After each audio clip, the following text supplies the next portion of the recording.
This is the Revved Up Sports Show with Bobby Chaffee. We do have this nice little format that we try to follow every week. We don't usually follow it. And Rodney Rodriguez. Entertain me. Tell me something. I need to know something other than what I'm seeing. Y'all ready? Here we go. Here's Bobby and Rodney. When they wave the green flag, you take off. Black flag means get the hell off the track. Get the hell off the track on the black flag. That's it. You understand me? Tell me about the checker flag. I wouldn't worry about that checkered flag if I was you, boy. Oh, there it is. We are off and rolling. It is hashtag Real Race Talk from the great state of Texas. The Revved Up Sports Show getting you fired up on your Monday. Showtime Bobby Chaffee is down south. Pardon that graphic. I guess you know who's coming on. But we make no secrets about it. We always tell you who's coming on. So, great program. I am up north. I'm Rodney Rodriguez. Bobby, how's your day been, my man? A start to a new week, my friend. I guess about as good as it could be, realistically. I mean, it could have been a little better the whole day, but not too terribly bad. As you said, start of a new week. Trying to stay positive, trying to get a lot of stuff in order before we get ready to go to the NASCAR race at COTA. So hopefully that all shakes out and works out in a favor for us. So far, so good, I reckon. Busy racing week. Well, it should have been a busier race weekend. But by the way, 6:30, we'll talk to Gina Shall-Knowles as Mobile. It's finally happening. It will get fired up this weekend. So we'll talk to Gina. They actually finally got to get some practice in. Mother Nature finally cooperates just a little bit there. We'll talk to her at 6:30. Set the table for that. And then GW Hessong will join us. And that old GW, man, that's a dude where you look at these ultra-competitive factory stocks. Doesn't matter where the hell he's at. I mean, he's in the top three every time. Yeah, always consistent top 5 runner there with GW. So I actually won a race a couple of weeks ago when I was announcing down there in Edna. So hopefully he'll give us some insight on what makes him so fast. Mm-hmm. Absolutely. Lots to break down. But Bobby, I haven't gotten, I mean, you and I have talked about it, obviously, but so when I did the Thursday thing, and thanks to the Scouts, by the way, the Scouts hosted us really nicely there in South Austin. Really fun thing right there. Kind of brings you back to what this sport is all about. I mean, it's all about fun and starting them young, and that's really cool. And we'll talk more about that maybe a little bit later on. But Thursday when I was doing the Scout show, we saw this release from Stephen Nasse. Your thoughts on this? This was pretty surprising because they've been ultra competitive. They've been really good. I mean, you could say, I mean, they have a snowball win. It didn't count, unfortunately, but man, this one snuck up on me. Did you see this one coming? Not really. I think the thing that surprised me the most about it was that he's going to bring up his own equipment. Because if you notice, his stuff, other than Deep South Cranes up on there, the sponsorship on that car with the Super, every time he goes and runs somewhere, whether it's a late model stock like he was just in this past weekend at the North-South, nationals there, or when you took him over to the pro late model, it always had Nassie on the side of it. So. Yeah. I mean, obviously he's got money coming in from somewhere, but maybe he's going to try to. Maybe he saw what Casey Roderick has been doing and thought maybe running his own team be better. Who knows, man? I think it was kind of a shock to a lot of people, but that's there's always internal struggles that nobody sees and knows about. So maybe a couple of them DQs and a couple of them rough driving incidents finally got to the team, and he said, you know what, I'm going to do it my way, and that's what he did. Yeah, and I'm glad you brought up. With the pro late or the late model stock. So he goes off and he runs there fifth place finish. It's Josh Berry, and Josh Berry just keeps on doing what he's doing. Bubba Pollard was in that race as well. He gets a top 10. Jared Fryer, really good run there as he's actually fourth. He claws his way up to fourth, and Jared just so good, just so smooth, and we see it there. But are we, and again, this is where I'm always going back to where we talk about this cycle of things happening year after year. Are we at a point where we're seeing this success with the Cars Tour, with these late model stocks? Are we in jeopardy? Are we on the verge of these guys transitioning over and running late model stocks? I mean, we've seen it time after time. We talk about late models go away, super stocks come in, and just all of this year after year. Sport mods, modifieds, now factory stocks. Are we in danger of that happening again here with late model stocks? I don't think so. I hope not. I mean, if it was an issue, then the Cars Tour still wouldn't have their super late model tour.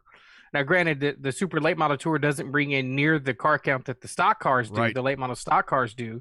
But in reality, I mean, I think it's because you have such the names that are there. I think because you have a Bubba Pollard, a Stephen Nassie, and some of those guys that are traditionalists in the Southern super late model scene, to see them run a little bit further north in the Carolinas outside of their element, I think is not necessarily reason for surprise or reason for concern.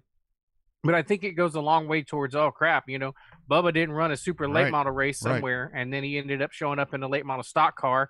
I think that deal got put together late. He said it himself. So I don't think it's in jeopardy of watching these super late models go. And just, again, another great job by the Cars Tour and they had a plan in place. I was talking about that Thursday, to where they knew the weather was going to be bad. There's like, okay, if it gets bad, here's what we're going to do. We're going to move all this, and it wound up being a lot of Sunday stuff. And again, just a great performance there at Orange County. You got Caden Honeycutt is 10th, Sammy Smith, I believe, 20th. Yeah, Lane Riggs 21st, Mason Diaz, Justin Johnson 25th. Justin Johnson was really good there. So, again, just a really top-notch performance coming from the Cars Tour. And again, they are setting the standard. And I think where we are seeing a little bit of that, I don't want to say disarray, with Southern Super Series or the late or super late models, but we continue to watch this one prosper. And, again, we saw it this weekend.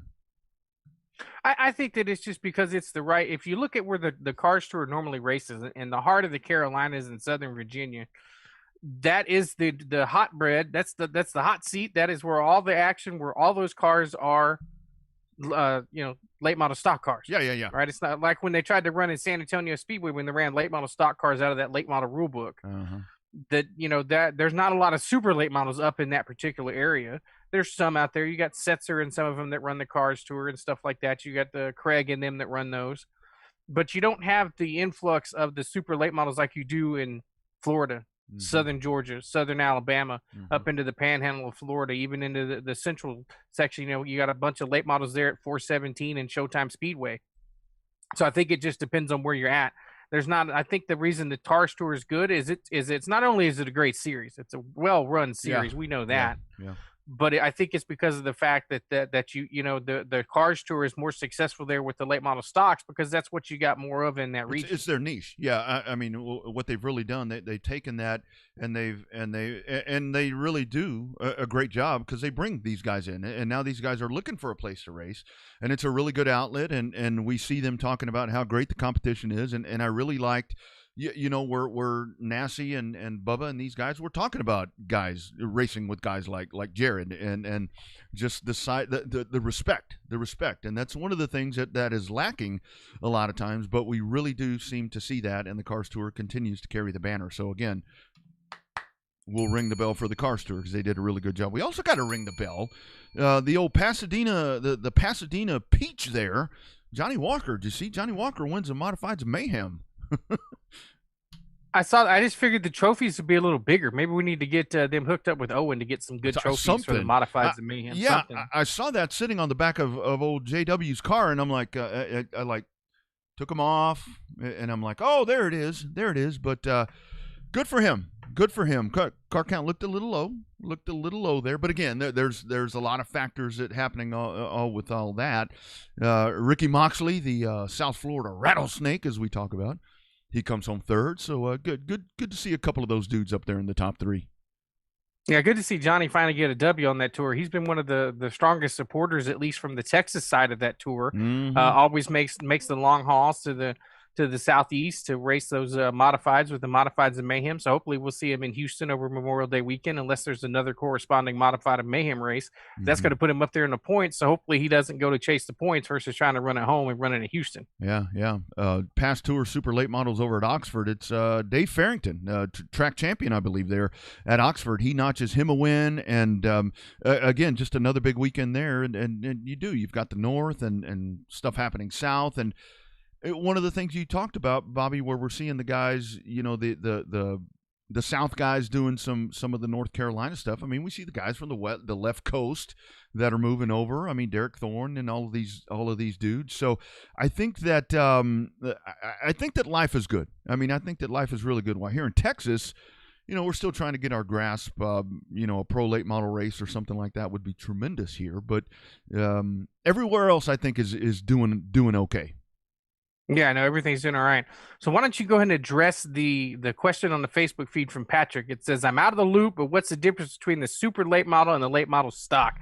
You could probably explain it better than I can with the intakes and all of that stuff. Yeah, it depends who you ask. I mean, most of the time, they're going to give you one of two things. They're either going to say, obviously, the motor. I mean, you go to the big horsepower there with the super late models. I mean, that's the horsepower restrictions are not as great, but the benefit of the late model stock really is, and where Patrick and those guys can really relate to this a little bit more. This is more, I mean, I don't want to compare it to like a TSRS or something like that, but the late model stock is more of a driver car where engine horsepower is limited. Horsepower is going to be limited, but it puts it more in the driver's hands because a lot of the differentiations that the super late models are able to do, and even the pro late models, because that pro late model, super late model, that is only engine. But this late model stock, keyword is stock, where it does still have some of that stock feel to it, to where, I mean, we've talked to guys. Caden Honeycutt was telling us, he's like, man, I'm elbows up, man. I have to drive this damn thing. Yeah, I think that's the best way to put it. And it also varies by track too. Sure, absolutely. Depending on the setup and stuff like that. But I mean, for the most part, because it's hard to compare it to even a pro late model, like you were saying, because there's such a difference. Yeah. I mean, obviously, to me, and it's even hard to compare it to like an Xfinity type of series comparison to with the super late model being like a cup style car. But I mean, in terms of speed and raw horsepower, obviously the super late model takes the cake. Sure. Then you're dead even, with the next one down with either your late model stock car or a pro late model. And it's so much what I've heard about the late model stock, and anybody on here feel free to tell me differently. It's suspension drastically different. I mean, where you go in, I mean, there's steering boxes involved, and thank you, John Witchy checks in right there. I mean, there's all of this stuff to where the late model stock is more of a driver race car. I mean, to where those advances that you're able to do in a super and a pro, that's limited. The stock effect is still there a little bit more to where you are actually driving it. And I've had a lot of late model stock drivers tell me to where they actually are able to control the car a little more with the throttle, where you get the car to settle in with the super late model, whatever it may be. Car settles in for itself a hell of a lot easier than it does with a late model stock because of the suspension. But obviously you get on the gas and the thing just takes off. This one, you get in, if you're a little off in a corner, I mean, you get in and you work the throttle, kind of like you would do with a dirt car. I mean, honestly, like you would do with a factory stock, a sport mod, something like that. You get out there and you actually work the throttle, and that can help your car respond a little bit better and overcome some of the suspension challenges that you're going to have because it's stock. Or stocker. Shoot, hell no, I want one. Damn. You still need to get a truck first. Dude, So I got an Apple Watch, and I found a couple of different things that are interesting. So a couple of times during the Saturday radio show, it tells me breathe. I was at Cotton Bowl calling a race. It said breathe. Yesterday, watching the Cup race when it got really racy, and I tweeted that out. It said breathe. I'm like, holy smoke, damn, that's kind of scary that it can monitor you that well. What's it telling you now? Right now, it ain't saying shit. So all it's telling me is the time right now. So I'm sure at some point it'll tell me to breathe. I didn't realize that I did that. My heart rate gets all crazy. I post those cycle stats up, and I posted one day, and somebody called me and they were like, that's kind of scary. That's a little too much. I'm like, well, it's what happens when you race. Like when they check the telemetry on the drivers. I think that's really cool. That's part of the. I like to put that on some of these guys on the bull rings and all of that. I think that would be really good. Speaking of bull rings, Bristol isn't really one, but did you see World of Outlaws? World of Outlaws over at the big track, and I saw people comparing. Well, the World of Outlaws are going this fast, the dirt late models are going this fast, and the Cup cars were way much slower. Let's not get into that debate. That's a huge difference. But Mr. David G, he put it on him. Sweep, $25,000. It made it look easy too. Really easy. Because they were hauling the mail. They were pretty much at a new track record. I think there was 2 track records set, one for each day. Mm-hmm. And he won the big show. Stuart Friesen winning the big block modified race there too. Apparently he made that look pretty easy too. Yeah. And that really explains a lot of where we talk about the guys that Stuart Friesen, for example, he jumps out of the dirt stuff and goes over and he's driving. I mean, I'm sure when he gets in a truck, I mean, after watching him race that stuff, he gets in a truck, he's probably bored. I mean, because it ain't going. It's certainly not pulling out of the hole like any of those. Pulling out of the hole, he says. Like some of those, but I mean, you got to be bored. That's why he's so good in the trucks. Well, you got to sit there and you got to wait for the truck to respond. Obviously, right. with those Ilmore engines they got in there, they don't call them Ilmore. What do they call them? They call them the MS1. Are they still doing that? Where they call them everybody's running that stock stuff until you get like the Kyle Bushes of the world coming in with the TRD motors and stuff like that. Yeah. That's exactly right. Just a quick programming note. Just got a word from Gina. She's going to be about 10 minutes late, so 6:40. We will have Gina on. We'll get a couple of quick notes from her, and then GW will come on there afterwards, and we'll talk to him about we'll talk to him about a lot of things, but we'll talk to him about that crazy ride that he had on Saturday night. But yeah, those guys were really. So are we done with dirt at Bristol? Like we were saying Monday, I figured Bristol was full-time dirt from. It seems like that's all that's happening there. Is this it for now, I guess?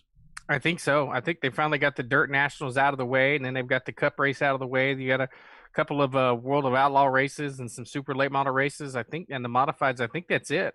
Mm-hmm. I'll tell you one thing that I did watch was I watched the Wheelman series over at Citrus County in Florida, and man, that's cool. That resembles the Outlaws. I think somebody would have to tell me the difference between the two. They resemble each other, but I mean, I don't know the distinct differences right there. But that series there, or that style, Bobby, because that's the one where we've had the debate on here before, where is that going to replace the Pro Late model? Where I think we're at a point to where that probably won't happen, because certainly I know here in Texas, we're just not seeing the growth of the Outlaws that I thought that we would see. I don't really know what to attribute that to. I mean, some folks will say because of the super stocks, but I don't really know what's lacking there. But that Wheelman series, that's something pretty cool there, as Tyler Schofield wins at Citrus County. Well, I think the difference mainly between out there or over here rather is that they have we see it when they run, especially the Derby, the Outlaw show at the Derby. Because the Wheelman series, I think they're more of a stock-based components where they have different stock. The motors aren't near as wide open as they are in the Outlaws. And so I think that's where the difference becomes between the two cars. But it's a good series. I mean, if it's a traveling street stock type of series, I mean, they got a whole hell of a lot of cars there to worry about when they go on to the different racetracks over there. So that's I mean, it's a good car count everywhere they go. A couple of spectacular wrecks like normal. with any series. So they had a couple try to hop on top of each other and get a little mad at each other. These cars like to mate. It's one of those things. So.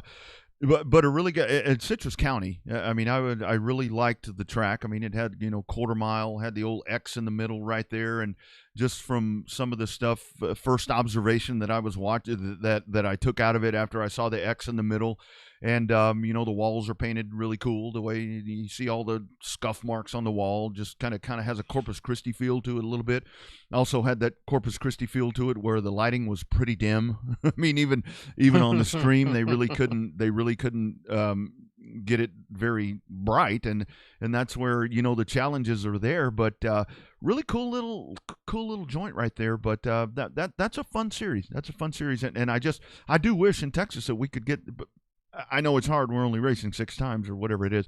I know it's hard to get that one to grow, but that class wears on me. That style of class. I mean, that outlaw type style. I really like it.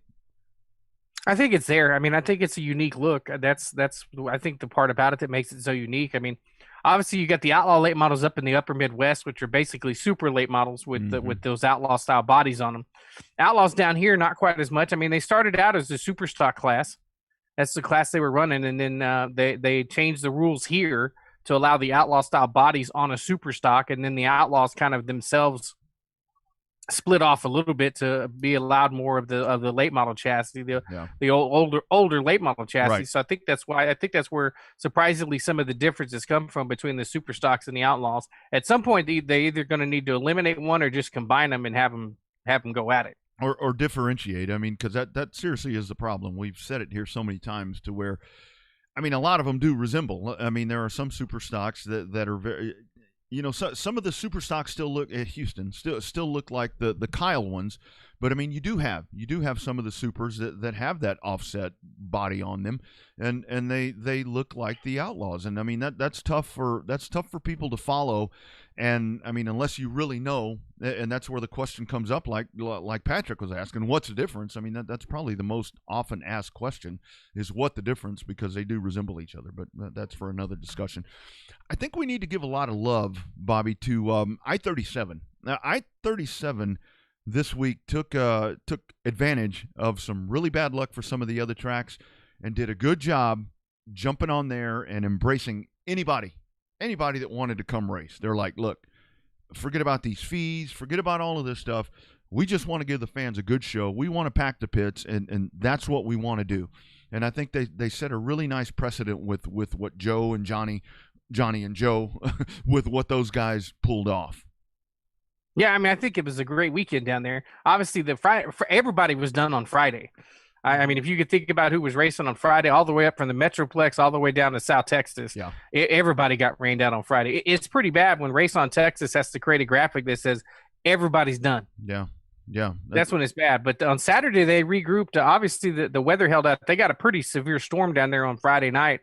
But it looks like they had to add water to the track on Saturday morning to get it ready. It looks like the surface held up pretty good throughout all the racing. What did you say? 21 late models down there, something like that? Yeah, 19, I think 20 it was 19. I think it was 19. Chase Allen wins there. He wins that race. I think actually Stevie won, but he had the wrong chip in and totally owned that one right there. So Chase Allen ends up winning that race, but yeah, that's really impressive, man. They showed up in droves, and I mean, and kind of on a different topic with that, I mean, that wasn't anything to where they had to find the late models to come in, from rainouts. I mean, that was a set thing right there. So that's really good. I mean, when Johnny said he wants to make late models premier, I think he's doing a damn fine job right there. Well, I think that I-37 is a great track for it. I'd love to watch him at Cotton Bowl just because of the fact that Cotton Bowl's so big and so fast, but it also tears up a lot of stuff when you get those big late models down there. So I think I-37, despite being out there in its own little world, when geographically, is that right? Geographically? Sounds good to me. But I'm two beers in, so it all sounds good to me. Yeah, I'm only a couple of Mountain Dews in, and so you gotta figure that it's kind of landlocked, right? Like it's not in Corpus, it's not in San Antonio, it's not quite halfway down on I-37, so it's in its own little geographical landlocked series, right? It's kind of like Cotton Bowl. Cotton Bowl is For landlocked too. It's not in Austin. It's not in Houston. It's not not anywhere in between. And so I think that ends up being a challenge to get those cars there. But as you said, 19 late models on a card that was supposed to have them on Friday night for $1,000, or supposed to have them on Saturday night with $1,000 to win. I think they did an exceptional job to end up having that. I think Mark Shipman ended up working with some of the DFW late models to try to get some of them guys down there. So I think they did a really good job at trying to get it. And apparently that was one of the races of the night, was the late model race. Yeah, that one, the modifieds got after it. There is as Stevie wins over Trevor Egbert. That seemed like a really good race as well.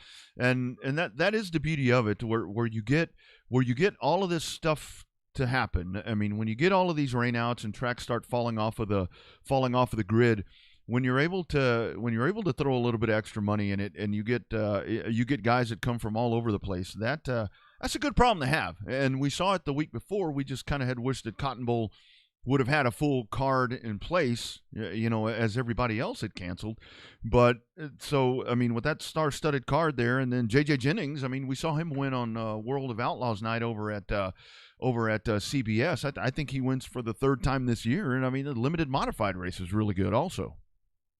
Yeah, they had a lot of really good action down there. I think that we talked to Johnny about his prep, and he talked about down on himself about the prep of the racetrack. But I think he got it right this particular race, especially with all of the higher horsepower classes they had that have a tendency to want to dry out the track and not tear it up, but and end up making it not ideal, drying it out for some of the other classes. So that, like I said, I mean, I think it was kudos out to I-37 for the way they were able to pull off that night of racing. Yeah, and from what I saw as I was watching it, I was concerned the early part of it, because I was watching the initial heat races and everything that was going on, and it was dusty. It was dusty, and I didn't check social media to see who was going to be complaining about any of that, but it seemed as the night went on, as I was kind of bouncing around from different streams trying to see what the hell was going on everywhere, it seemed like the track only got better, and that's something that Joe has talked about, where Joe always says, you don't want the best track in hot laps or any heat races, any of that. You want this thing to cure in and be good for the features. And it really seemed like that's what's happening. I mean, it didn't. Obviously, I wasn't in the car, and I mean, I wasn't right there trackside, but it didn't seem to rut up like it has in the past. Didn't seem to rut up, and I didn't see people saying this track was shitty, which we've seen that in the past as well. And it really looked like they hit a home run with this one. Yeah, I think they did. I mean, everybody's going to complain about dust. I don't know why. When you go to dirt track, you expect dust to be there, whether it's World of Outlaws or it's going to be ASCS or it's going to be late models, or hell, even if you get a couple of sport mod heat races in there, there's always going to be dust at a dirt track. I still don't understand why people bitch and moan about the dust.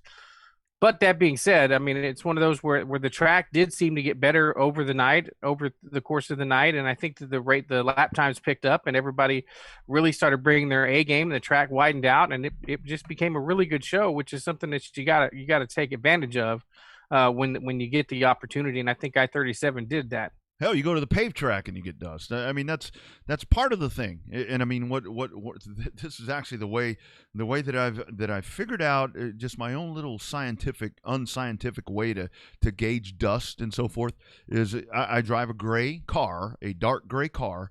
So I intentionally, and this is just the stupidity in me, I intentionally always try to park when I go to Waco, or whether it's Cotton Bowl or wherever, Edna, I always try to park in the same proximity. And I know that wind and all that crap counts, and this is totally stupid, but this is just the shit that I think of when I can't sleep at night.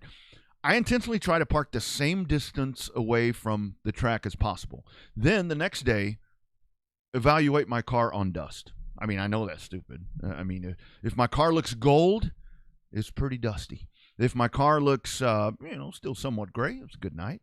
If it looks green, that means I was parked in my driveway. So, I know, stupid, but it's what I try doing that with a white truck and see what you got. Yours always stays. It looks like a great track every time.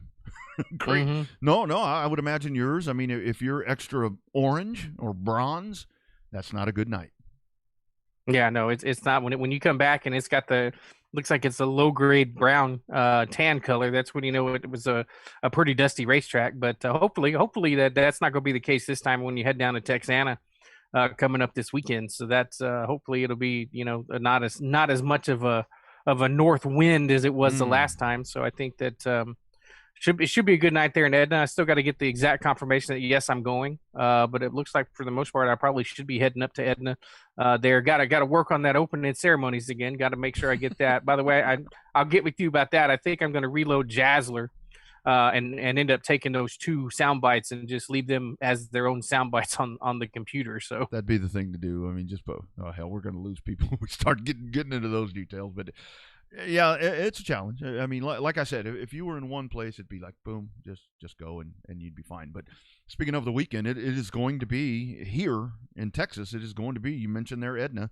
Edna's back at it. Cotton Bowl will be there Saturday. We got Heart of Texas will be racing on Friday night. So there's a lot, man. There is a lot that's going to be going on. And I think that, I mean, I feel bad for my friends over at Waco because back-to-back rainouts, I don't see that quite often. And I was thinking that on Friday, because I was waiting all throughout the day with that one because it was so unpredictable. I mean, I'd look at weather and I'm like, okay, I think we're going to be fine. I mean, I think we're going to be fine. I'm like, I'm going to get to, I don't know, I'm going to get past Belton and I'm going to get hailed on. And I didn't know what to think. Yeah, South Texas Speedway as well. That's right, South Texas. So I'm thinking, I don't know what I'm thinking. And then it's called, it finally gets called.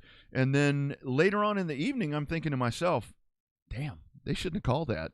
But, I mean, you don't know. You don't know. You're damned if you do. You're damned if you don't.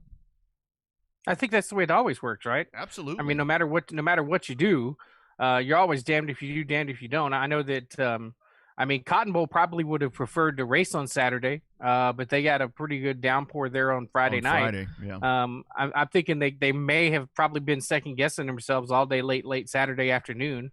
But that's what every track does. It's so hard to make it work when you got the dirt tracks, all that little bit of extra water from Mother Nature and everything else. So it's rough. And a lot of it, what it comes down to is the drainage part. I mean, it's one thing, when you get it saturated, but I mean, you can get it to evaporate I'm over here talking like I know what the hell's I'm saying here, but when you get a lot of heat on it, yeah, you can get a lot of it to evaporate, but you need some drainage, and that's what I keep being told.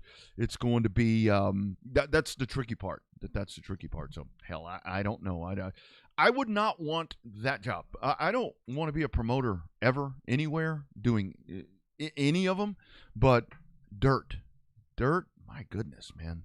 Talk about a challenge, man. These dirt promoters, it's a lot, man. There's a lot to factor in. Yeah, there's a lot of stuff goes on with that stuff. I mean, you got to get the track prep right. You got to get the. It's still not as easy. We talked to every kind of surface promoter that we talk to. It's still not as easy as just flipping on the lights and having it ready to go. But especially when you have that extra stuff with the dirt prep and stuff like that, then it's like, well, hey, we got to prep the track and we got to make sure to water it. We got to do all that. Got to do all that stuff with it. So there's that. I mean, you got to go with that. So. And that's what we go back to. I mean, it's appreciate your promoters, because that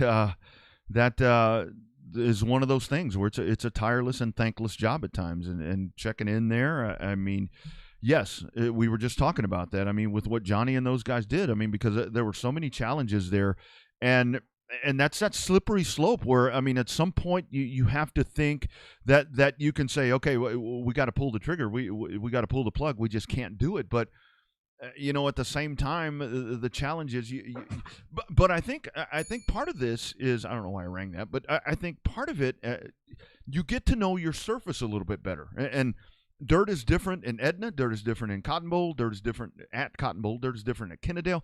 Dirt is different everywhere. And this is actually something that I learned when I was talking to a Monster Energy Supercross guy at a media day at AT&T Stadium. He's like, the dirt is different everywhere depending on where you are, what grade of dirt you're going to have. And I think that's where, like Johnny and these guys, they realize, okay, we know what we're dealing with this surface, so we're confident that we can make it happen. And again, I mean, they did. And Kennedale did also. I mean, Kennedale got their races in North Texas, and they had atrocious weather there, but they got it done, and that's where you really do, man. You applaud them, because that, dude, that's a shitty job. That and the tech guy, that's horrible job. It's an unsung job, right? Nobody really congratulates you or says you do a really good job when the track is perfect or close to perfect. They're the first ones to bitch at when the track is rough and everything else. They complain about the track prep. So I mean, I think it's an unsung job at any racetrack, but especially nowadays with social media. It's like an offensive lineman. I mean, when you go to football, I mean, the offensive linemen are the guys that, do the work in the trenches and do all of this stuff and are really the backbone of the team. And hell, nobody ever talks about them until they screw up. When somebody's holding, when the left guard is holding, they always pinpoint the left guard. Oh, that was so-and-so. But, yeah. So good job. Good job, 37. Speaking of the Kennedale, it is Kyle Jones that wins there in the ASCS Elite Non-Wing Sprints. Justin Zimmerman, who was a winner at Waco the last time out that I was there, followed by Steven Shabester. John Ricketts, who was a winner over at CBS the time before with the sprint cars, and Jason Howell rounds out the top 5. And again, still just really cool. I'm really digging these sprint cars a lot. Not enough to drive one, but really digging them. Well, when you get the right sprint cars, you're used to calling them now, because you can finally see the numbers and you get used to the way they race. So they grow on you. They certainly do. With all the especially with all the different tours that run up there in North Texas, run to Kennedale and run to Waco. Yeah. There's always some type of sprint car action running around somewhere. Yeah, and we also have to, because we talk about this bridge with North Texas and South Texas and all of that.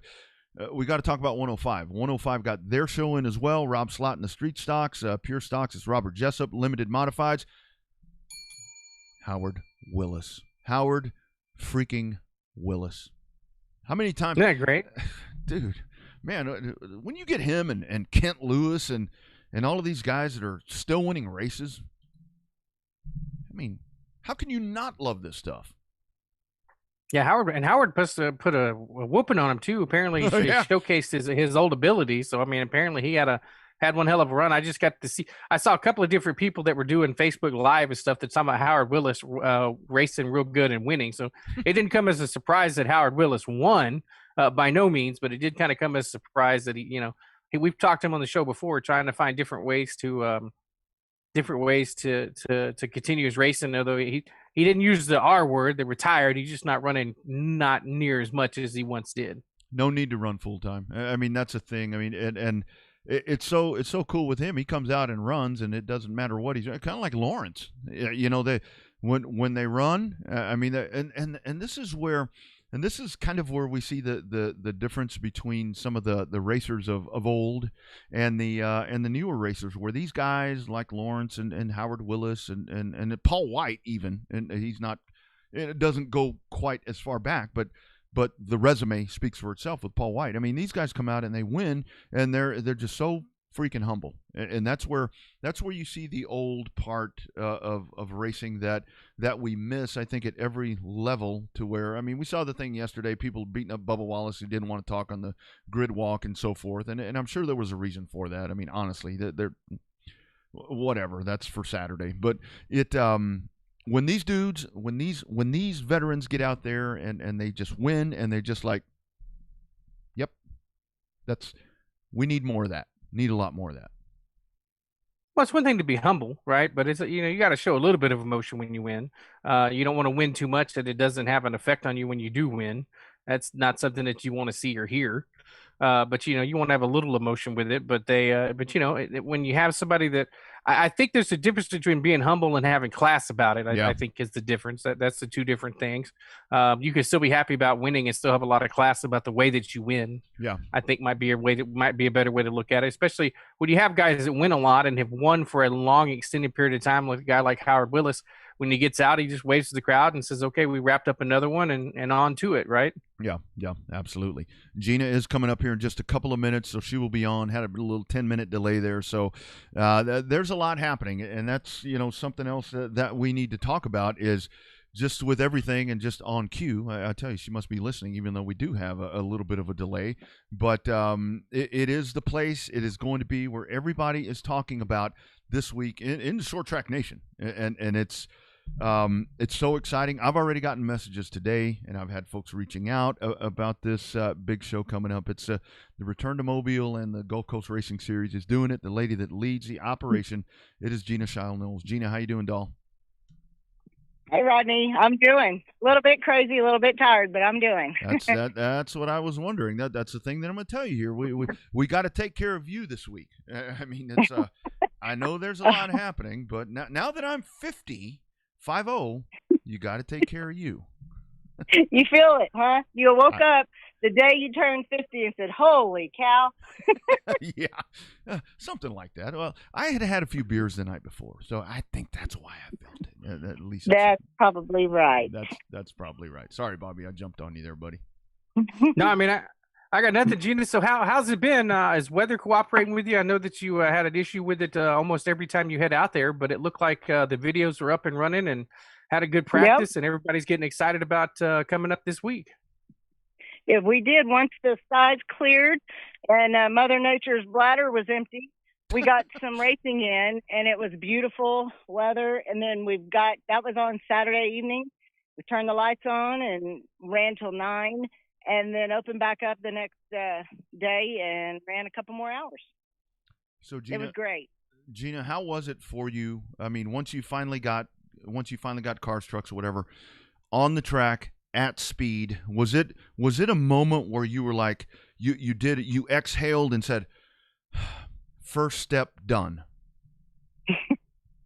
No, I have a bad habit of not doing that. But no, I tell you what, I did come to the house to grab something, and you can see the track from the house, and I looked on the porch, and let me tell you, it took my breath away at how fast this track is.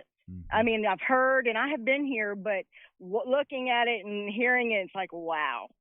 It's awesome. It's a very fast track. So proud for you. Well, I think you could do that on Saturday when the races finally get on the racetrack. When that race is over, I think you can finally take a deep breath. But talk about the lead up to it. Obviously, what's the mindset down there with some of the racers you got a chance to talk to? Are they just as excited as the general public is about opening that place back up and running on that big half mile? Yes, they are. It's a positive thing. There, a lot of people have reached out and told me various stories, and this track is just as sentimental to them as H&P or CTS. All of those. It's one of those kind of tracks, and it's the same community of racers, the same family of racers, generations, and that's what warms your heart. I got to work the gate this week because we had someone couldn't make it.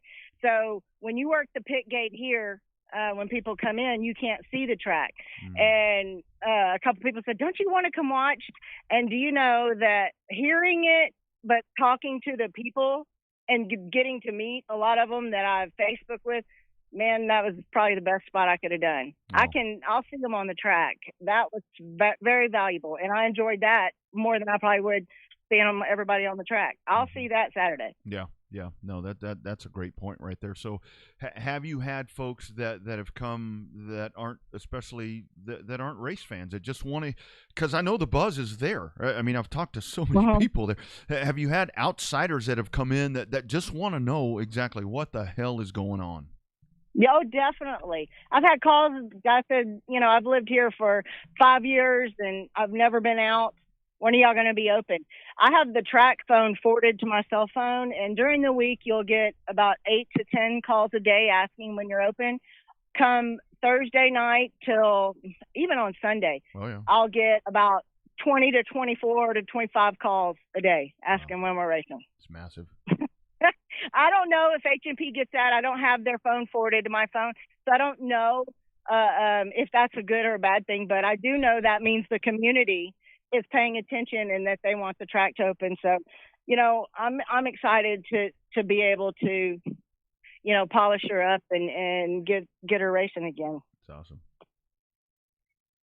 Well, Gina, you stole my thunder a little bit because the next question was going to be about the outreach from just that general area. Obviously, you've got a couple of different factors or customers you got to look at. You got the racers you got to keep happy. You got the race fans that you got to keep happy. And then you've got your local media and stuff like that that you got to reconnect with. Has that been as challenging as you thought? Was it easier trying to do it with Houston because you knew the market more? Or is it the same basics regardless of whether or not you're trying to do that stuff in Houston or doing that stuff in Mobile?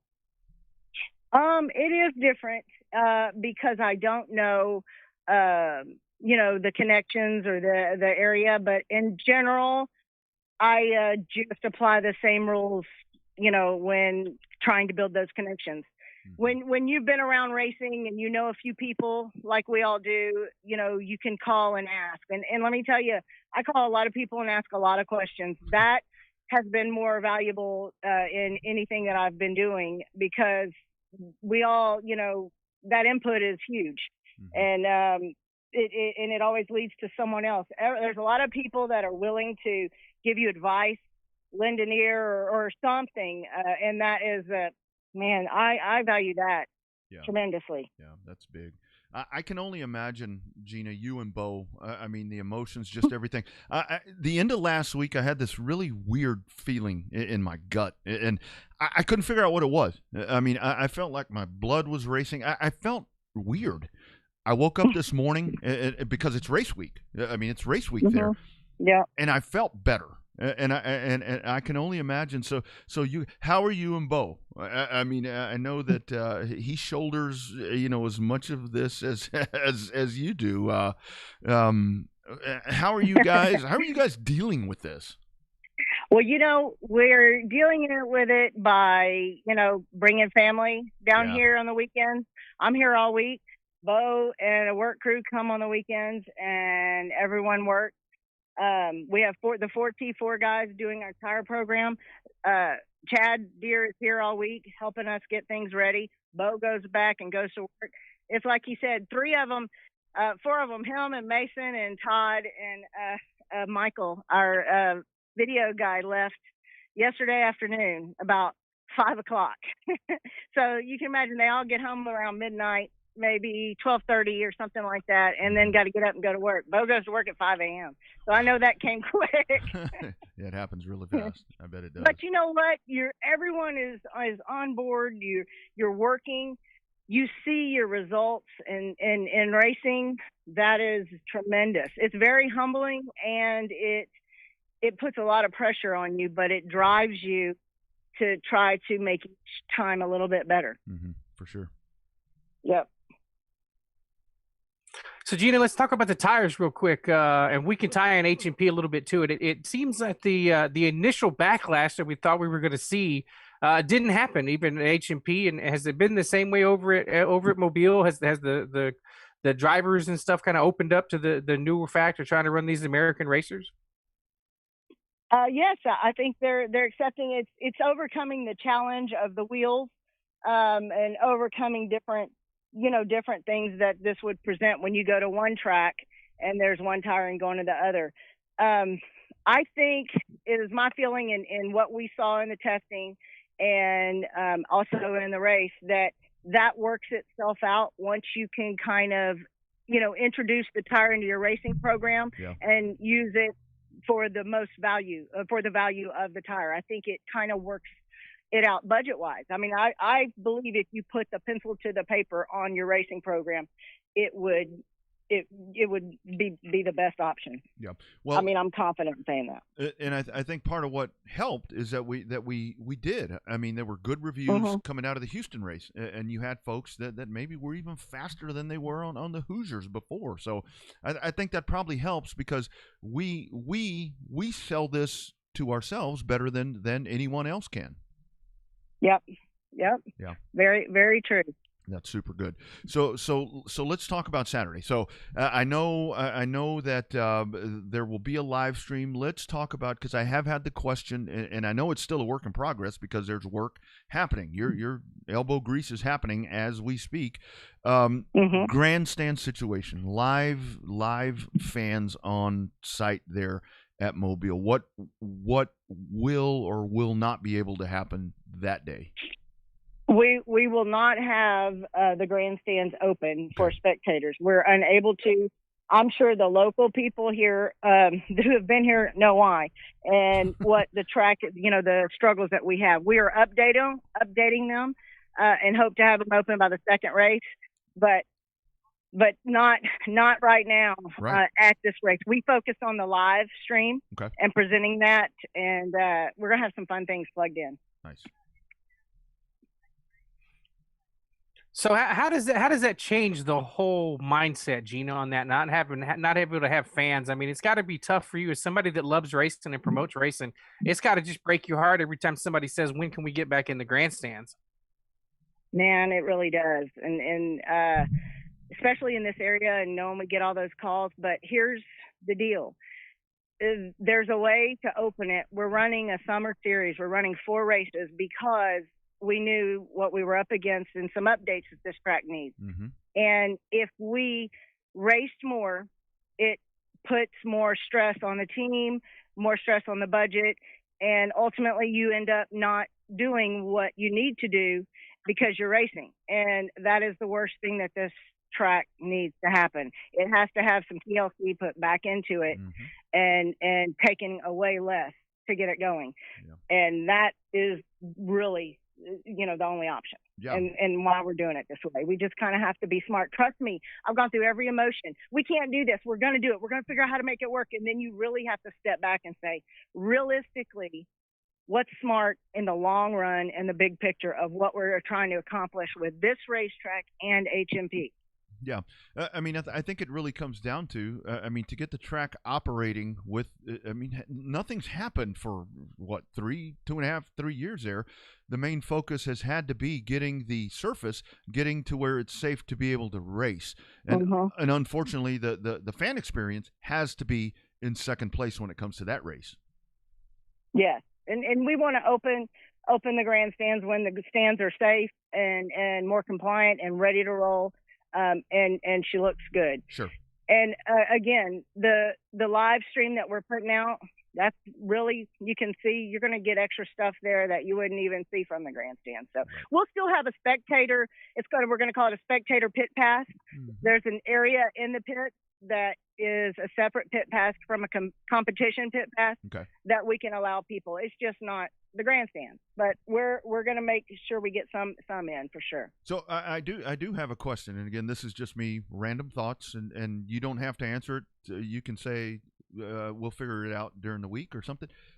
Would there be a possibility? I mean, with the spectator parking lot, would it be a possibility if folks could come sit in the parking lot and watch the live stream?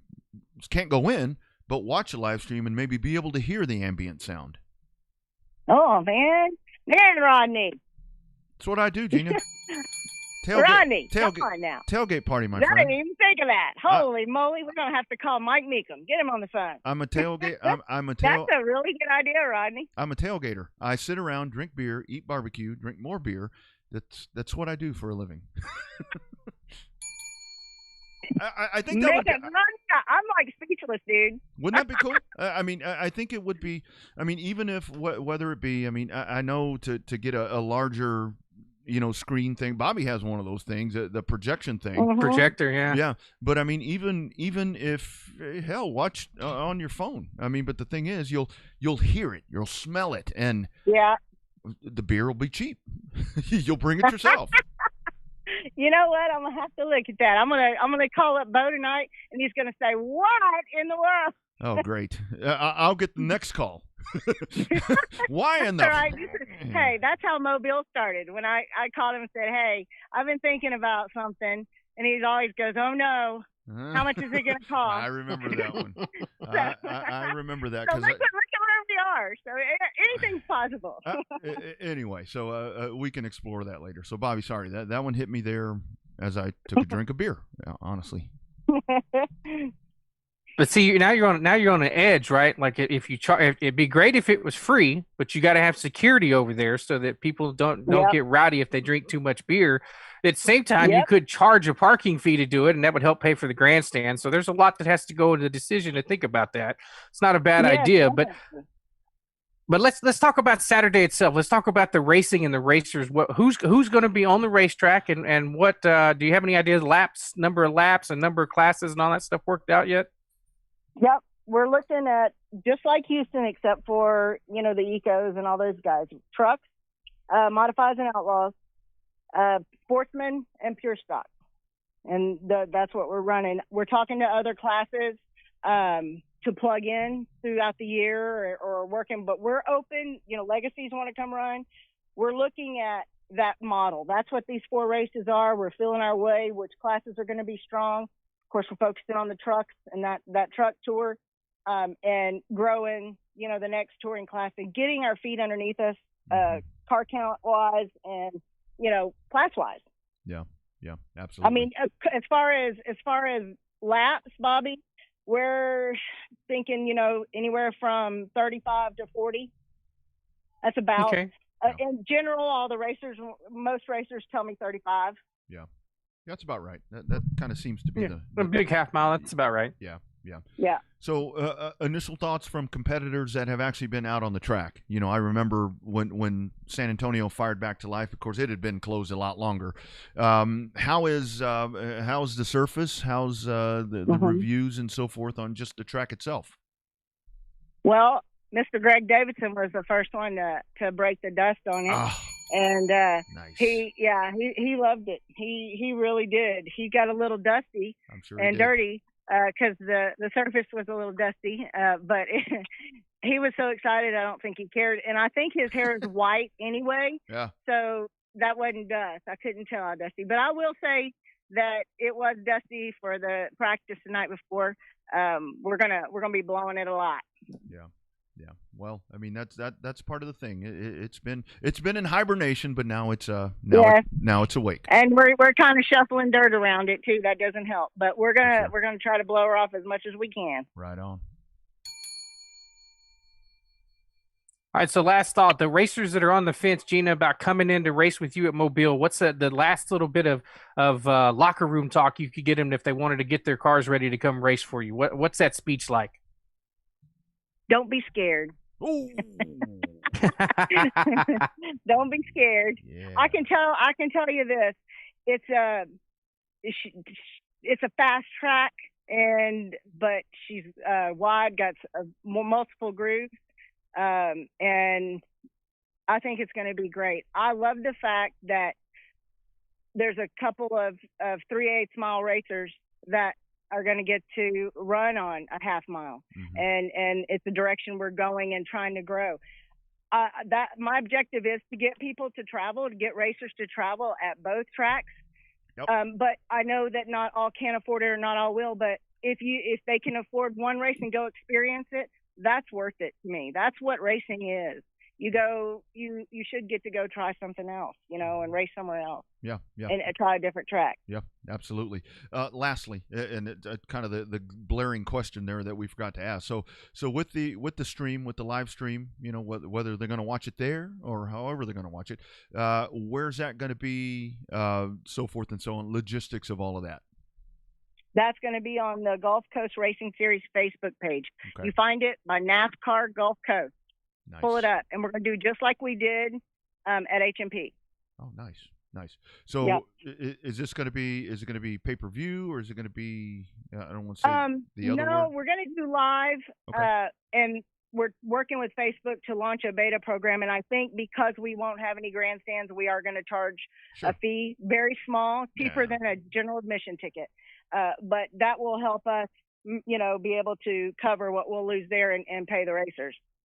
Yeah, well, I think, and seriously, the thing to that, I mean, if folks want to say about pricing, the guys that are doing this work, I mean, it's a lot. It is not just a matter of, like we say, turning the lights on at the track. It's not a matter of pointing a camera and making it work. I don't know how those guys are able to do what they do, manipulating all of that stuff to make that broadcast happen. Yes, and it is. It's a lot of people working together to do this. And it's, like I said, it's very humbling, and it's a tremendous amount of pressure, to get it right. This track is a beautiful track. I love the fact that we're adding it to where we're going to race with HMP, and it's two totally different tracks, two totally different types of racing, and we're just going to figure it out here this year with the summer series. And we can thank Advance Auto Parts for having this summer series. Yeah, absolutely. Great folks right there. Yeah, for sure. They continue to support. Gina, I'm looking forward to it. I'm going to be very eastbound and down Friday, and look forward to it. Can't wait to try to thrill them over there. Do I need to change my style? I'm kind of wondering. It's like I go to I go to certain tracks. It's going to be harder without the fans, but you're going to have the pit style, you know? Yeah. No, it'll be all right. We can. It'll be good. You should hear me. You should hear me when I go to the bathroom. I'm going crazy in there announcing It'll be all right. stuff. You have to give yourself a pep talk before you go to the bathroom. yeah. Have to go in there and start screaming green flag and all this other stuff. Make it work right. And I'm going to post information on the hotel. We had a little hiccups with it this weekend when I was booking rooms and the code didn't work. So I've been on that today. I'm going to post that on the Facebook page, the discount, how to obtain it. And then on the purse, this purse that we're putting out will be the base purse at HMP and here. And then anything extra we have going on it from sponsors is what we'll add each race. Absolutely. And there's a few for this race. So that's coming, guys. Sorry, it's a work in progress. Yep. Lots happening. Yep. Looking forward to it, Gina. Thanks for taking the time. Hey. We'll talk soon, and let's do this shit. Thank you, Rodney. I greatly appreciate it. Absolutely. See you later. All right. All right, guys. Bye, Bobby. You bet. There she is, Gina Shaw Knowles. You thought Houston was a lot to pull off. Woo, man. That's a busy lady. That is a busy lady. It's gonna be a hell of a race, though. I mean, are you gonna walk around the front of the grandstands by yourself? I don't know what I'll do over there. I mean, hell, I can act like there's people there, I guess. I talk to myself a lot. I talk to myself a lot, so probably. I'm sure it'll be fine. That will be kind of a first. That will be a first to not have anybody around, but it's I'm looking forward to it. I think it's. You practiced with the little Pinewood Derby. There wasn't a live. I guess there was a live stream for that. That's right. I think it's just going to be exciting. I mean, it's just going to be exciting to be at a historical place, and I think it'll be fun. So, folks, support that. And like she said, I mean, information coming up. Where just follow the Gulf Coast Racing Series Facebook page, and that's where you can get all the intel on how it's going to happen and the discount hotels and all of that. And I think Gina was telling them, "Oh, go, girl, go!" I'm going. I got the metal to the pedal and the thing to the floor. I think that's what she's telling them. Sorry, I just like that soundbite, but that's pretty much what. I bet you do. Don't be scared. Don't be scared. I love it, man. That is great stuff. GW Hesson coming up here in just a couple minutes, and thanks to GW, kind of had to do a little shuffling around right there as Gina. I bet Gina's got a lot of. I don't exactly know all of her media obligations, but this is a big deal because when we talk to our man Matt Weaver, I mean that's a dude. He got his start in Mobile, and you can feel the buzz just off of him. Yeah, he's excited. I guess you get a chance to finally meet Matt in person, right? I don't know if he'll be there or not. I mean, even our man, Mr. Don Halford. I mean, he's fired up. I mean, there's a lot of folks that are just random messages, and that is the cool thing because I can only imagine what Gina's getting. But I've had a lot of folks that are like, good luck. I mean, there's drivers that are reaching out today. Several different folks that are, good luck this weekend. I mean, we're praying for you. When people start saying they're praying for you, I'm like, oh, am I dying or something? But it there's a lot of support right there, but I think this is where you see the difference right there, where when I think if somebody would open San Antonio, if somebody was going to open San Antonio, the response that we would get here is, well, I hope it works. But what I'm hearing with Mobile is like, man, we can't wait. It's not like, well, we hope it works. They know it's going to work. I mean, because they're going to support it. They're going to support it. And there should be the Cloudcasters out there. I mean, when you run the modifieds, there's enough modifieds out there that normally run. Hopefully they'll get a little bit of carryover from the Pensacola crowd this weekend and stuff like that. So it reckons to be the two underrated classes over there is going to be the pure stock and the sportsman. One of those classes is going to transfer over to H&P, I think, just because there's the way that those rules are written. You and I have talked about that before, sitting in the grandstands there for the Derby. I'd love to see a pure stock or a sportsman style class take over at H&P. I think that could be a lot of fun. And honestly, to me, I think that's one of the things that I'm looking forward to the most is to seeing something like that up close and personal and being a part of it. To see that stock class that we're just like yearning for around here in Texas. It's like, man, I wish we could have that. I mean, to actually get to see them on the track. I mean, I think it's going to be great. And that's a lot of the folks that I've actually heard from that it's like, man, we're just glad that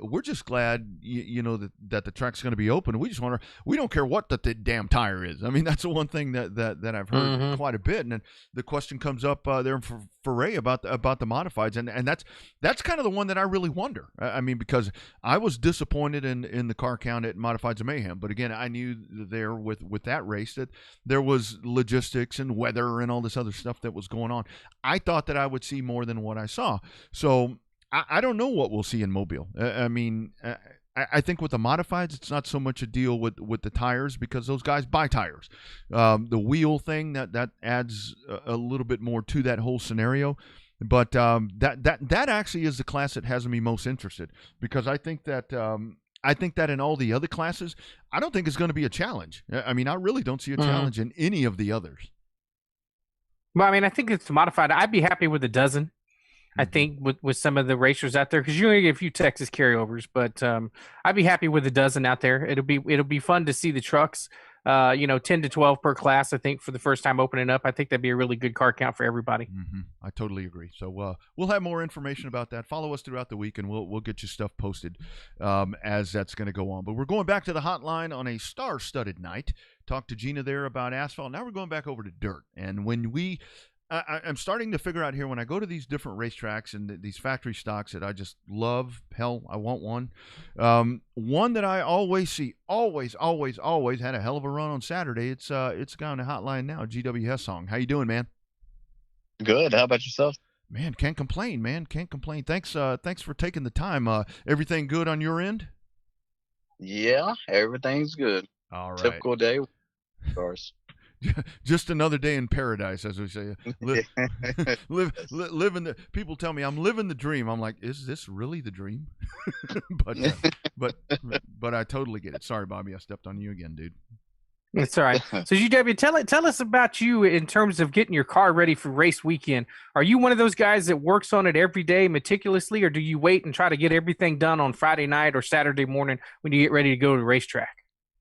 No, pretty much we unload on Sunday, and that's when it starts, is the day after the races. We start on it Sunday, and I try to typically have it loaded by Thursday evening, Friday morning. Oh, that's awesome. That's really the way to do it. I mean, that's the way you have to do it. Yes. So let's circle it back for you. Let's I mean, now factory stock, I mean, hot shoe in the factory stocks, like we said, but how did it all start? I mean, I know there's sport mods that you still do. There's late model stuff. Tell us how it all happened for you. Well, it was a few years back. We slacked off the late model deal. That got pretty expensive. You know, you don't have the backing behind you. So I kind of backed off of that deal a little bit. We had a good run on that one, and then kind of was off and on for a couple years, and then one day I just felt like getting another car, and that was what was available. I got me a factory stock, and it was an old one, but we did pretty good with it, and we just continued on throughout that. And it just, the class continues to grow, and the races get bigger and bigger, and competition gets stiffer, and that's why we're sticking with it. Right on. Yes, sir. So, GW, when you're running late models and sport mods and all that, and somebody come to you and said, hey, we're going to start a dirt class where we're going to run asphalt pull-offs. I mean, what's the first thing that pops in your mind when somebody tells you that with the factory stocks? I never saw that even working, honestly. I didn't comprehend how that was going to work, but we went through it, and it really surprised me. It stuck way better than what I thought it ever would. Yeah. So, yeah. So, what is it like? I mean, we always ask factory stock guys, what is it like to drive one of these things? I mean, because the rules are very basic, other than that tire, which is kind of odd. But man, what is it like to drive one of these things? Because you guys are hauling ass out there, and you're inches apart with the wide tire. The wide tire worries me when y'all are like racing side by side. Yeah, that one can get pretty sketchy, but we try to stay off, or I try to stay off of everybody because I can see how bad that can go very quickly. Yeah. But the factory stock deal, the first time I got in one, I guess we had a little bit more limitations than as it's progressed. And at first I was like, huh, this is a lot different, but it's fun. Yeah. But I was like, they're like, okay, you're used to the late model. Now you're in a factory stock. What happened? And how do you feel about it? I was like, I kind of need a paddle going down the back straightaway, you know. but as it progressed, like we've gotten faster and faster, and it's all about momentum, and it's pretty fun. I enjoy it. Looks like it. Yeah. Yes. So what do you think has made the class blow up as much as it has? I mean, you that during that clash, I mean, there had 60 factory stocks or something like that. I mean, is it? Although some people say it's an affordable entry level class, Rodney and I sometimes disagree when you hear the numbers that people are spending on these things. 12, 14, 15, up to 20 grand for a brand new factory stock. I mean, that doesn't seem like that's an affordable entry level class. But what is it about these cars, the way that they're set up, that makes them so popular with drivers dropping back down from sport mods into these things? I think it's the level of competition now. Everybody's gotten one, but like you said, some people are spending outrageous amounts on these things, which Right. I'm not personally. But $35 a tire, just these cheaper wheels, this and that. It's everything's pretty basic, and you can kind of get it anywhere you want to get it because think about the motor package. It's all stock rods, stock cranks, and they have upped it now. But I still run by architectural, so I can go anywhere, what have you. Mhm. But it's all basic, and you can make it as expensive as you want to make it. Yeah, but I just stick with all the basics, and it is cheap on my end, and that's what I can afford. So Is part of it for you, GW? Is it because we were talking earlier about late model stocks and super late models and all this stuff on the pavement? Is it for you being that you've raced different things? Is it for the factory stocks that this really puts it back in your hands, in the driver's hands, where you just have to wheel the shit out of this thing? and honestly, that's where I go with that momentum deal. And yes, you have got, if you know the track condition, you can read a track. It just falls into you as the driver. And I think that's the biggest part of it, is the driver. And it falls into my hands 99% of the time. Anytime that I can win a race, I can drive where somebody else can't, what have you, or take chances that somebody else won't, and it just rolls into the driver's hands every time. That's nice. And I've gotten pretty good at keeping that momentum up on these things. So it should be. Yes, sir. So I know you won that night when I was down there at Edna on VP Racing Fuels night, and you got that big old fuel jug down there. You seem pretty happy. Most racers are pretty happy when they win, but you seem more relieved than happy that you picked up a W that night. So talk about your relationship with the factory stocks in terms of running at Edna. Is that the home track for you, or do you like to travel to other different tracks? Well, all last year, like I love to travel, and the reason I love to travel is because Edna's track is like my nemesis. Like my old car that I had, we could win almost anytime. We'd be running up front, what have you. And then I don't know what happened in the last couple of years. Like it would get rubbered up, one groove on the bottom, what have you. And me, I like to race all across, 3 wide, cross track, what have you. But Edna's got that slick, real dry. And I hadn't won there in a year. And I was like, I look like a complete idiot out here. I can't even win at my own track. And so whenever we did win that race, that was a big relief. It was a weight off my shoulders because that's what I wanted. And now I could go back there all year and not win a race. I'd be perfectly fine. I just wanted that one win. And I love to travel. I love to race all the different tracks and what have you. And that's the plan. Like this weekend, Edna is running, but I'll be in Corpus. They got a big race. But Edna is a good track, and it's gotten really good. They are working that track, and it's coming around. And so, but I just want to travel. I want to go race wherever we want to go race. Yeah. So. yeah, no, absolutely. I mean, that's the beauty of these cars is that you're able to do that. And so back to Edna. I mean, I am really blown away every time that I go there. I mean, the camaraderie. I know that we always talk about that at racetracks, but you guys over there at Edna. I mean, yourself and Monty and Cord and all of these guys. I mean, that really seems like a tight knit group in a very competitive class. That you guys got each other's back. You help each other out if you can. Yes. And in those terms, like we have a shop that we work out of. Sure. And so it's me, Tony, Mom, Cord, John Leda, John Drexler, and so on. We've got a group and we work on everybody's cars and we go out there to have a good time. Right. And we're all friends and we've got our own group. Well, we're friends with everybody, sure. Of course. Yeah, but I don't know. We've just got it going on over here. And Edna is like, of course, Cord purchased the track and he's done wonders with that place. And it's getting better and better every night. And, we got used to having 60 cars a night last year. And so it's the level of competition. It's just outrageous right now. Yeah. And so we're having a good time with it, though. We're having a really good time. That's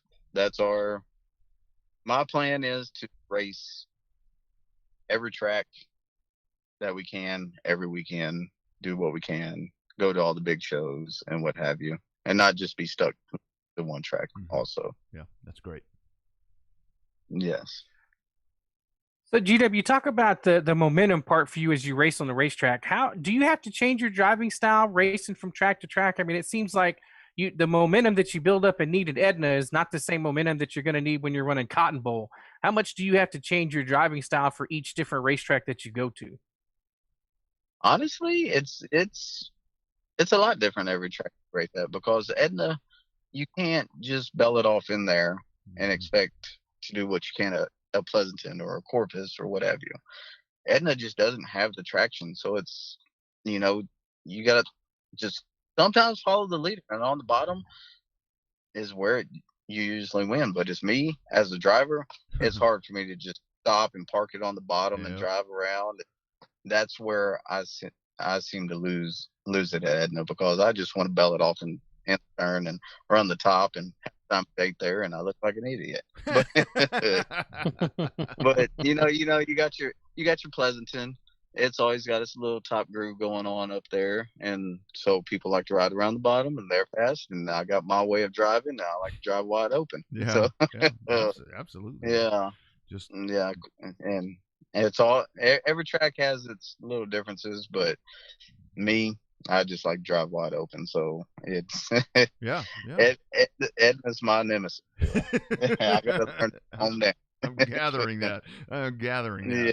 So how cool is it with these factory stocks? I mean, because you may be racing. We were talking earlier, like Lawrence Miklicek may race this, factory stock every now and then, racing with these guys that have been doing this for so long, and then you turn around and there's Cameron Starry or Triton Temple or these young guys. I mean, factory stocks seem to have such a really good balance of veteran guys like yourself and these young people that are like better than they should be. Yeah, and that's a good point. The Cameron Starry, the Triton Temple, then you got the Dalton, then you got the Neil Kemp, then you got the Whitehead, right. Then you got it's such a variance, and almost any of us there's any of us that could win on any given night.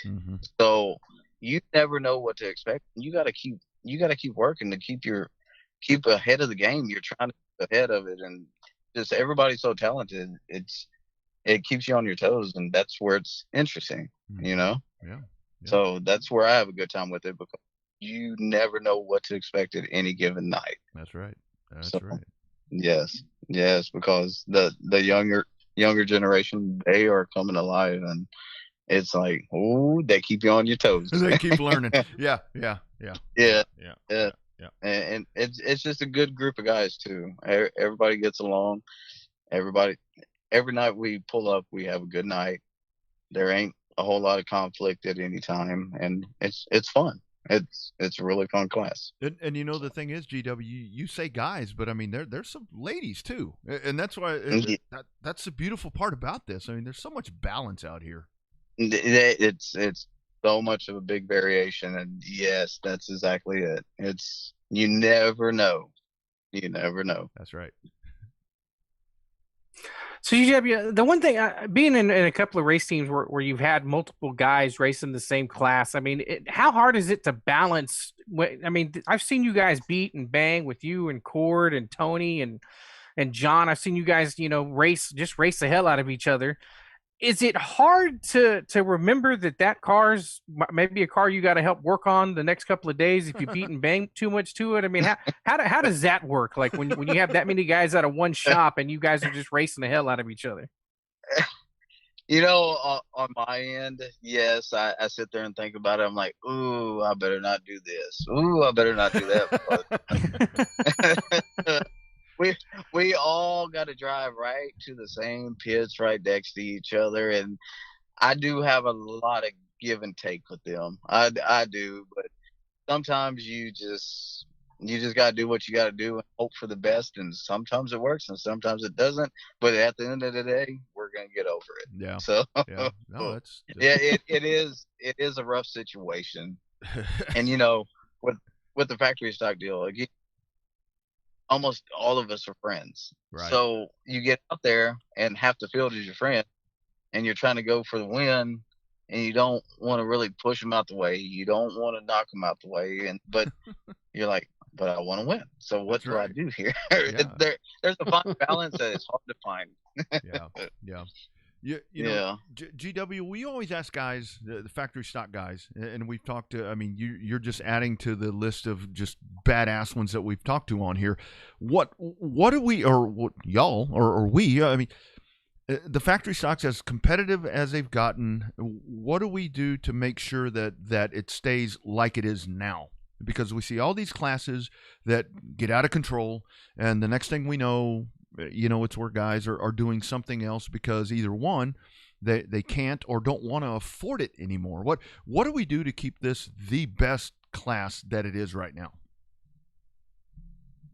I would, in my opinion, keep everything the same every year.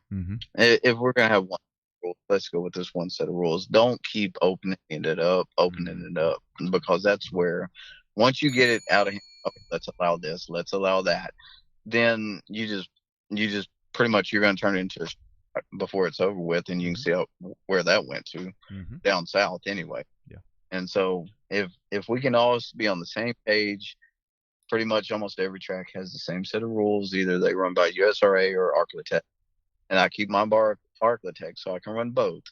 If you keep them the same, we can all have a good time and continue to race this class and have 30, 40 cars a night at any given track. Well said. So well said. Yeah. Yes, sir. So I got a question about shocks on y'all's cars. Are the factory stocks, y'all get to run built shocks, right? Y'all don't have to run factory style shocks. I mean, because I guess you get the Club 20 from Neil Kemp and them. I mean, are you guys able to change a lot with your shocks? What kind of shocks packages? Not that you need to give away your speed secrets, but just in general about the shocks on those cars. Yeah. The shocks are built shocks, and me from running the late model division, I'm a big stickler on shocks. And so I feel something I don't like, I send it back. Let's change this. Let's do this. And that's the only thing that can really get expensive in my eyes is the shocks, but that's just me being me. I like to change everything. Sure. So any given night, I might not have the same shock package for 3 or 4 nights. I mean, I continue to work on getting better. And I would say they're halfway reasonable, but that would be the most expensive thing on the factory stock deal. Yeah. And And that's not surprising. I mean, because I think there was a shift.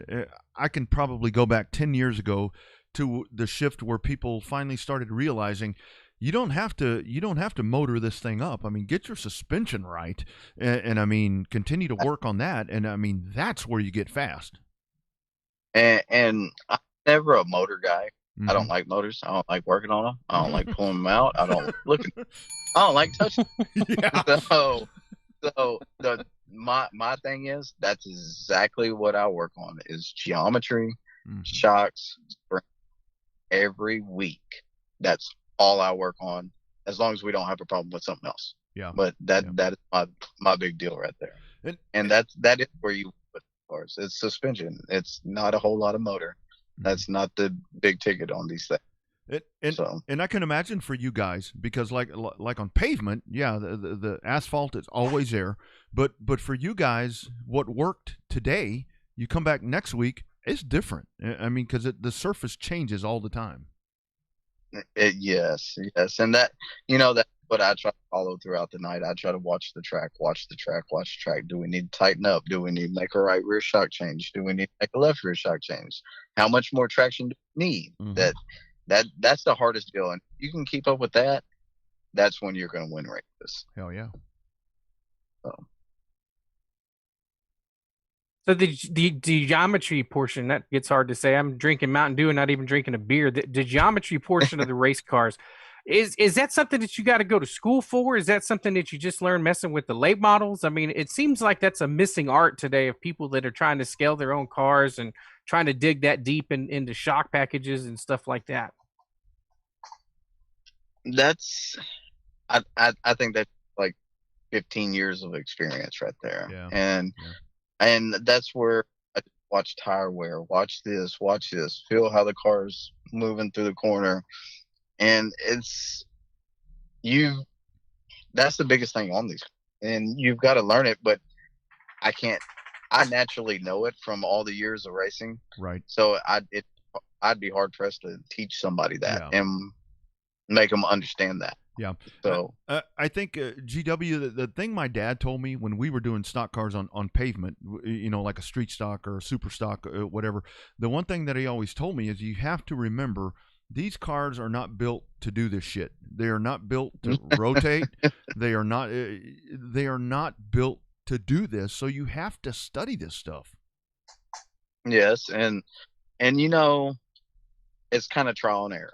Yeah. You can say, oh, this worked back in the day right here. Let me set it at this.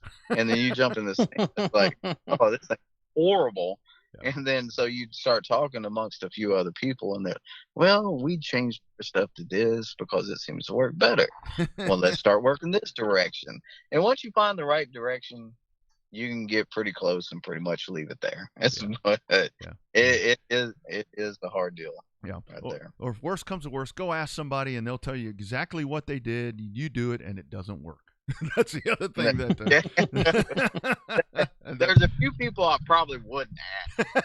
But yeah, exactly. So, but before we cut you loose, I have to ask you, man. So I saw, I didn't see it live. I went back and watched it.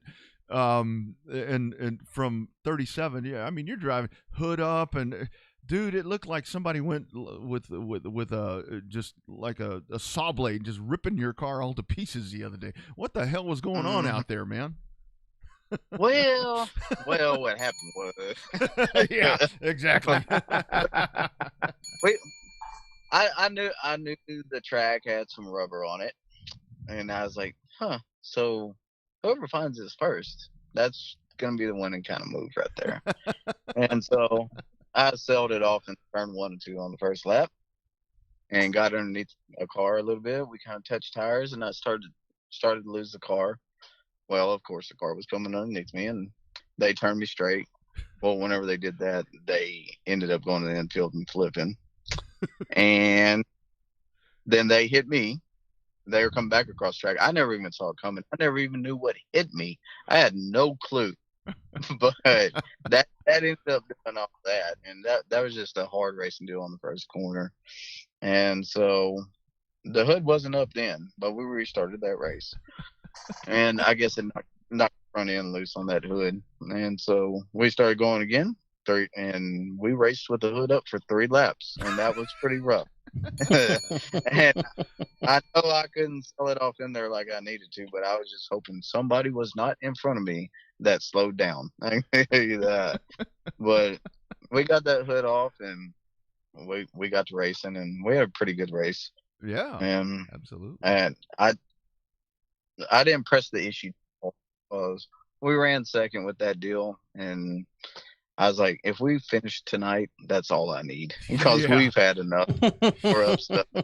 And it crossed my mind to do this, do that, pull a slider, what have you. But I was like, you know what? Tonight's not the night. Let's just settle. Yeah. It's like I've managed to get this far. I think I just need to be good.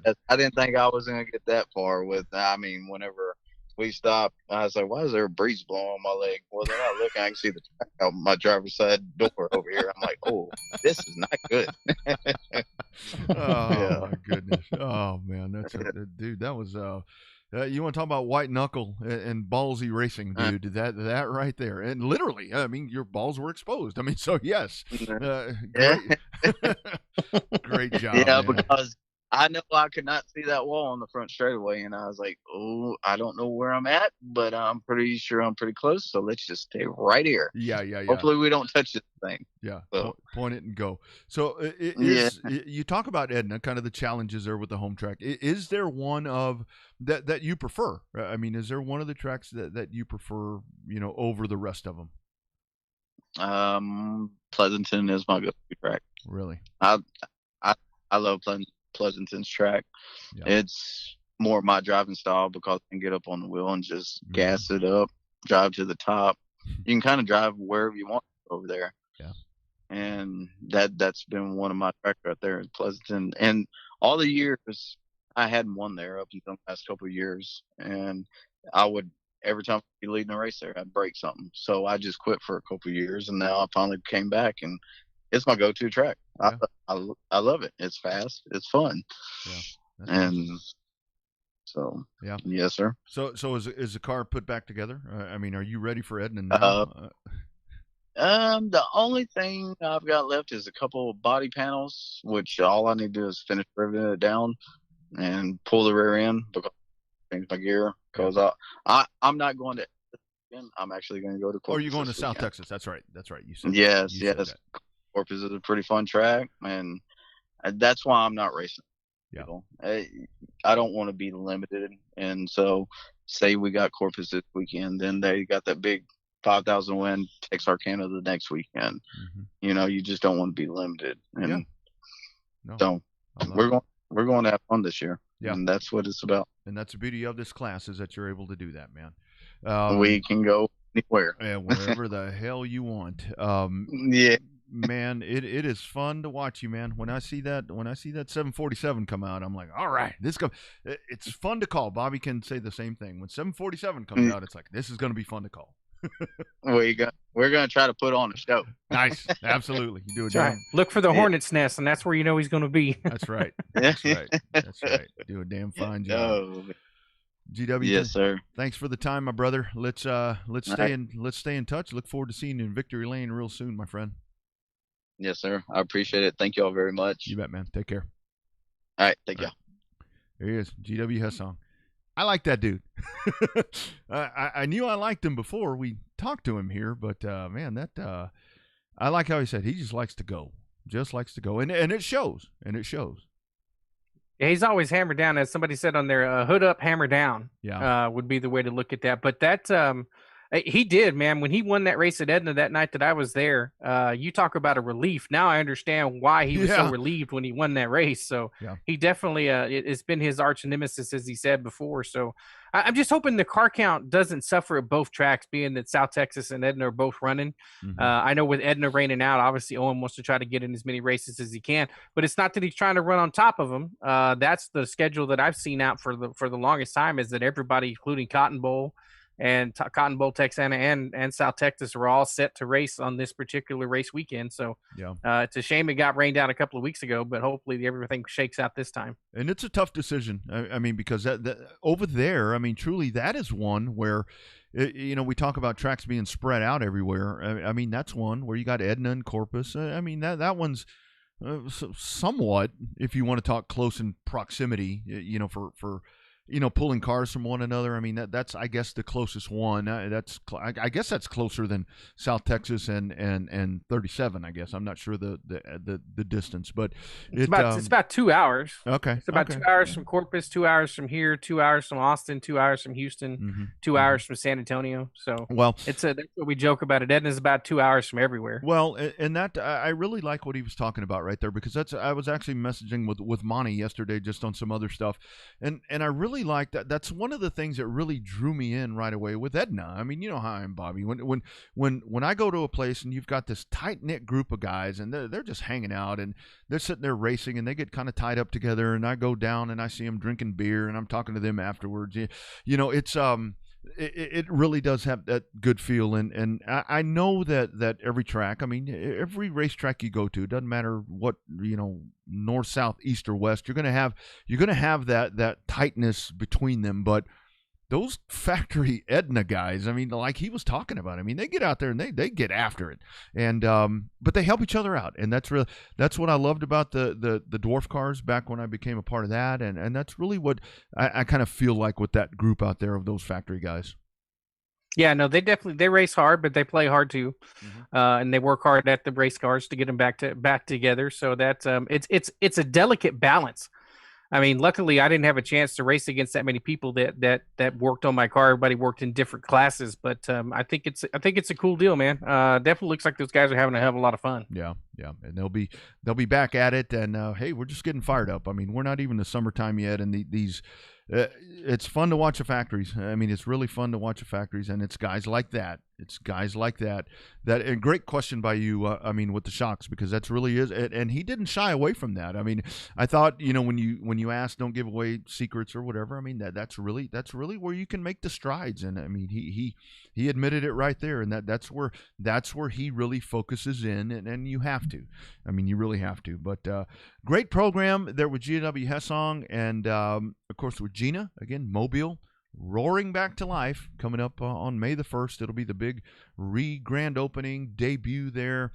Like she said, check into the Gulf Coast Racing Series Facebook page, and you'll get all your streaming information. It's just not conducive at this point, where I've seen grandstand pictures and talked to some folks.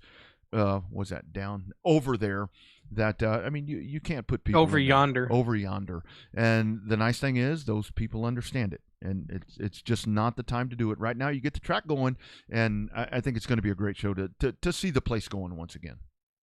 Oh yeah, absolutely. I mean, it's everybody's going to want to be there in person, which is obvious. That's what everybody wants to see. But I think the main thing is to just have the racetrack open and operating, and then let's get a race or two under our belts, and then open that place back up with open arms and let that place rock and roll. Yeah, that's exactly right, and it looks great. It looks really, really great. If you loved San Antonio, I think you'll really like this place. I was going to joke around when she said Davidson was the first guy out. My first thought was, Greg realized, okay, there's no wall here. If I want to go over the wall, I don't have to. There's no wall. I can just go.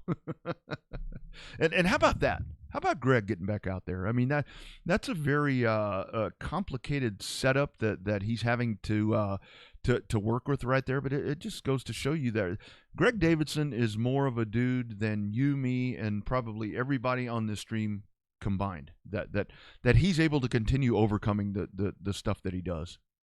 He was always a hardcore racer, Jeez. But he's even proved it now. Not only is he a hardcore racer, he's a hell of a hardcore human being. Some of them pull-ups and stuff that they show him doing. I know. Part of his physical therapy stuff. Hell, I got two good legs and I can't do that. I know. I mean, that's one of those things where, folks, when you're faced with adversity, go watch Greg Davidson. I mean, in the morning when you wake up and you're like, go watch Greg Davidson. Get your ass up, because that dude is an inspiration, and he's up on the wall here in the studio. So good dude right there. Really, really proud for him. Proud to know him. Proud that we've been able to kind of be on this venture with him. Yeah. Good dude. Watched him growing up as a kid, and it's even better to know him at a different capacity now. So, absolutely. So kudos to Greg. Still kicking ass. Ironically, kicking ass with no legs. Calm, Bobby. Great program, my brother. Have a great rest of the week, my friend. I'm gonna try. Have fun going to Mobile. Hopefully the weather works out for everybody down there. Oh, yeah, I looked at that. Anyway, it's gonna be fine. Looking forward to it. Stay positive. Everything will be fine. Yep. Everybody be good. We'll see you right here next week. It's Revved Up Sports Show from Texas.